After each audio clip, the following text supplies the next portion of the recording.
I'm Matt Jordan from Jordan Fabrics here in Grants Pass. It was a beautiful fall day here today. Cold in the morning, nice and warm in the afternoon. I know fall's coming by the way the trees are turning. All their leaves are golden, some are beautiful reds. I'm going to cut some fall placemats for our holiday table this year. I think I'll use batiks. Let's get started.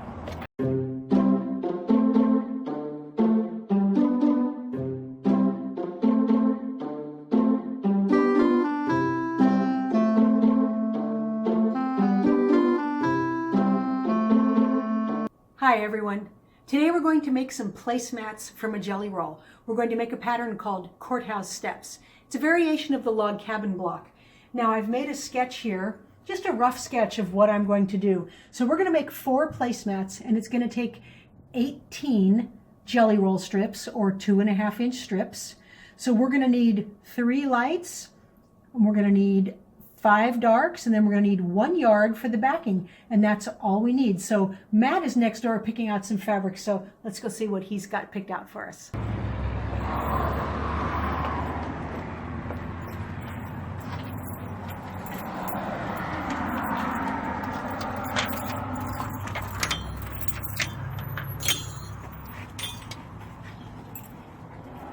Okay.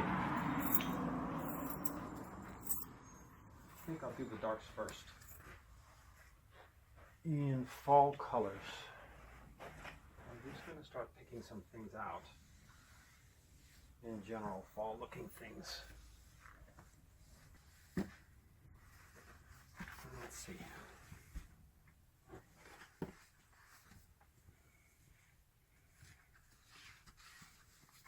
And what I do is just move through and just start picking stuff out that catches my eye in fall colors. And then I'll take it up to the desk. That's super interesting.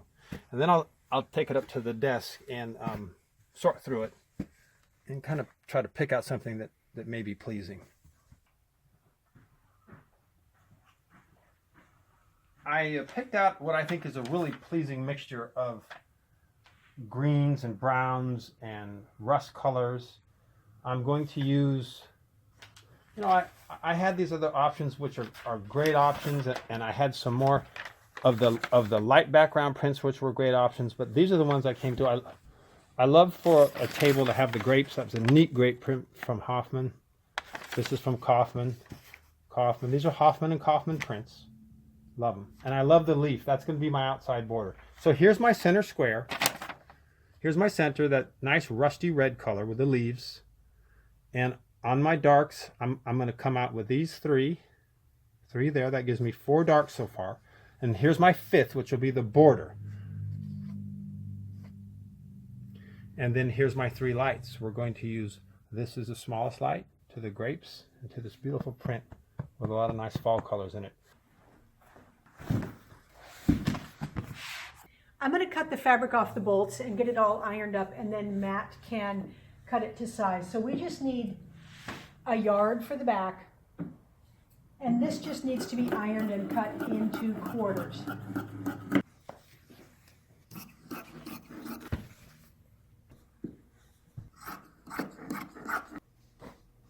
I always like to iron things really, really flat before we cut them. It makes a big difference.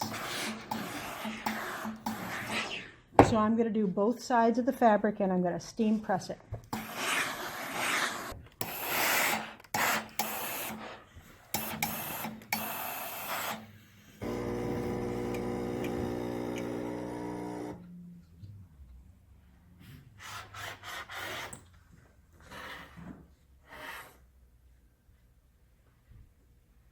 So I'm starting to cut the fabric that Donna has ironed into 2.5-inch strips.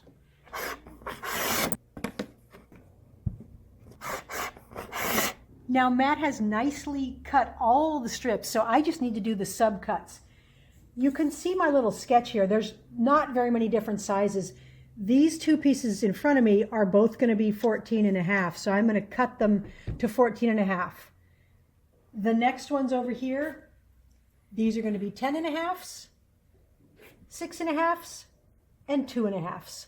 And that's all the subcutting we have to do. So I'm going to go ahead and cut it up, pull off a square, and then we'll stitch up one of these blocks. I have all the subcuts done, and we will have all of these sizes on the free download. The pieces won't fit exactly together right now because each piece has its seam allowance added, but we're starting to get an idea of the blend of colors. So I've got them all stacked up, but I'm just going to make one of the placemat tops right now. I've just stacked up enough pieces here for one placemat. I'm going to make one at a time. When I make the rest of them, I'm probably going to chain piece them, but for now, we are just going to make one. So we need to sew these all in a row. Basically, Courthouse Steps, it's a variation of the log cabin. But instead of adding pieces around and around a center square, we're going to add pieces to the sides, then to the top and bottom, then to the sides, then to the top and bottom. So it's still a log cabin, it's just a variation. I'm going to be pressing all of my seams away from the center. Now this next fabric, it's going to go on the top and it's going to go on the bottom. So I'm just going to turn it sideways and sew this onto each side. One of the nice things about this pattern and any log cabin is that I don't have to match any seams within here. I'm just adding things to the outside of the block. Now the next piece is going to go here and here. So again, we'll turn it, we'll stitch them on.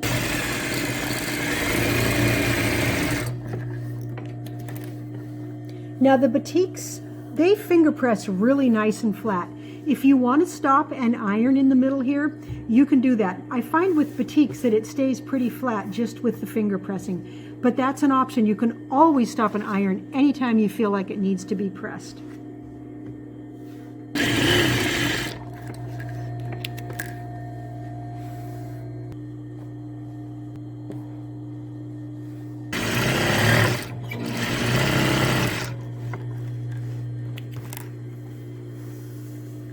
Now there is one Courthouse Steps block.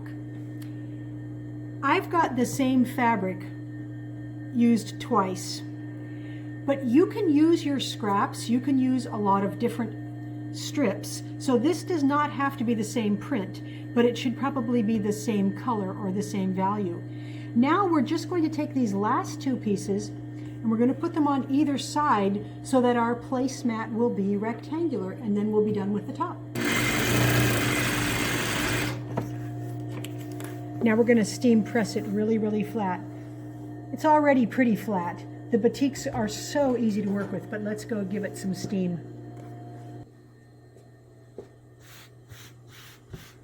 I like to feel with my hands that the seam allowances are going the way I want them to. These ones are laying really flat, so I'm going to go ahead and press it and then steam it.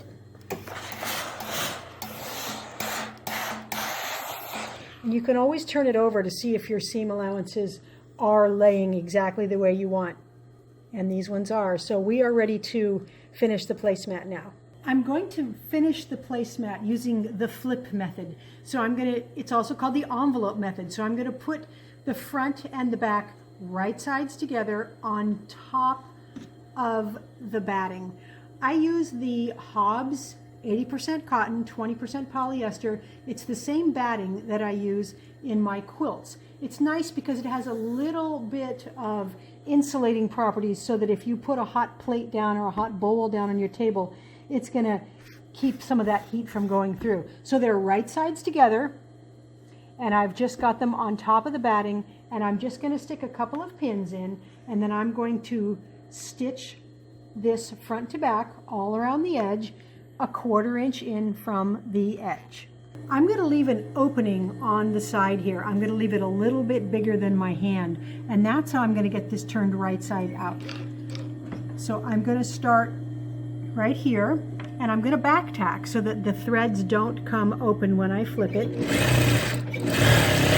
And I'm going to pivot at every corner, and I'm just going around with a 1/4 inch seam.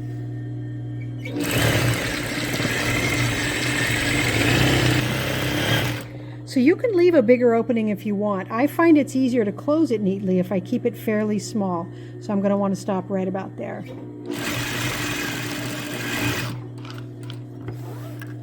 Now let's take it back over to the cutting table and trim off this extra batting and batting. This is nice and small and straight, and I'm going to go ahead and use my plastic ruler and my blade. And I'm just going to trim off the edges. So this is the same way I would trim a quilt that came off the quilting machine. And I'm just trimming off the excess backing and excess batting. Now before we flip it, we want to trim off some of this excess batting and backing in the corner here. So I'm not getting it too close to the edge, but we just want to get some of that extra bulk out of there so we can turn it and get a nice pointy corner. Now you want to flip it right side out. So you're going to reach between the top and the back, and you're just going to grab the other end and then turn it.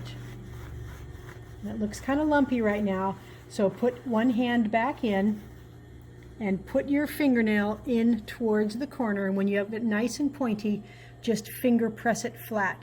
And we're going to do that at every corner. We're just going to press that corner out and then finger press it flat. Now there's tools you can use to get your corners pointy, but I find that since we've trimmed out that extra bulk, this works pretty well. So we've got the corners nice and flat, but it's still kind of lumpy. So you can start pressing it with your hands, and it's going to lay really flat, especially if you're using batiks. Now I'm going to flip it over, and I'm going to press it from this side. Now if you want to get that seam right in the middle, so I want this seam here right in the middle without any of it tucked in. Here's a little hint. Here's something you can do that makes it a little bit easier. Flip this over so that your edge is about a ½ inch in here. And then finger press this seam open. I'm just using my fingernail. Then when I put it back in place and use the palm of my hands to press it, that seam is right in the middle and none of it is tucked in. So I'll show you the other side so you can see the contrast. That's nice and flat. This one is not as flat, and also it's poked in here a little bit. See, we've got a little bit extra there.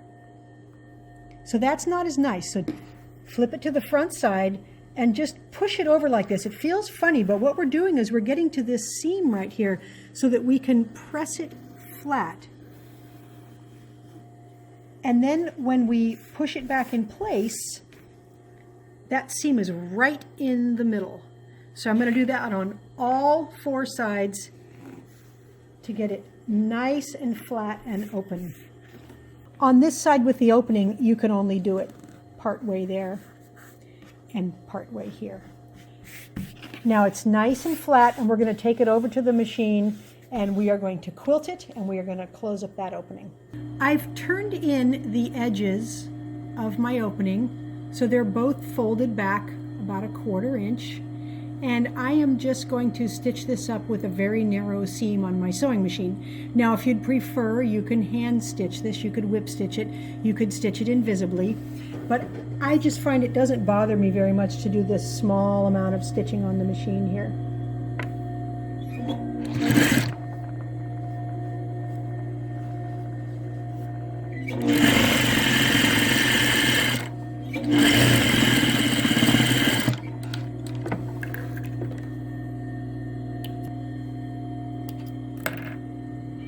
Now we're going to flip the whole thing over, put a few pins in it, and I'm going to quilt it. I'm just going to stitch in the ditch, and I'm going to go around the center square, the next square, the next square, and then I just have to do the last border area. It's really, really simple and fast. So to stitch in the ditch, that means we are going to quilt it through all layers right along the seam line there. Now, if you feel with your hand, the seam allowance is going that way. So even though we're stitching in the ditch, we're actually stitching on this fabric. So you want your needle to go just to that side of the seam.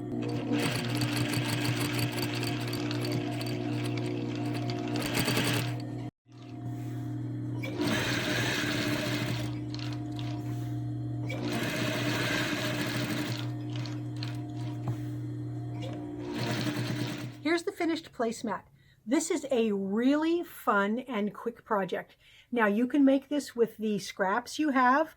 You know, every time we make a jelly roll pattern, we get some extra pieces. These are really small pieces and it's really easy to use up scraps on this, and you'll have a nice scrappy look. You don't have to start off with new strips. Now, here's the quilting on the back. It's just a square in a square in a square. It's very simple quilting, and this is enough to keep your placemats holding together through repeated washings. So we use placemats every day at home, and I wash them, I put them in the washer, and then I throw them into the dryer. If you want to quilt this more, you can do it. You can even put the placemats onto your long arm. You can line up all 4 placemats into a really long row and just quilt continuously over all 4 of them. Now, you'll have to put binding on if you do it that way, but you can really get some nice leafy patterns showing on your placemats then. Be sure to sign up for our emails if you want to see the latest things that we're doing, and we'll put that address in the link below. And have a lot of fun making some Courthouse Steps placemats. Thanks for watching.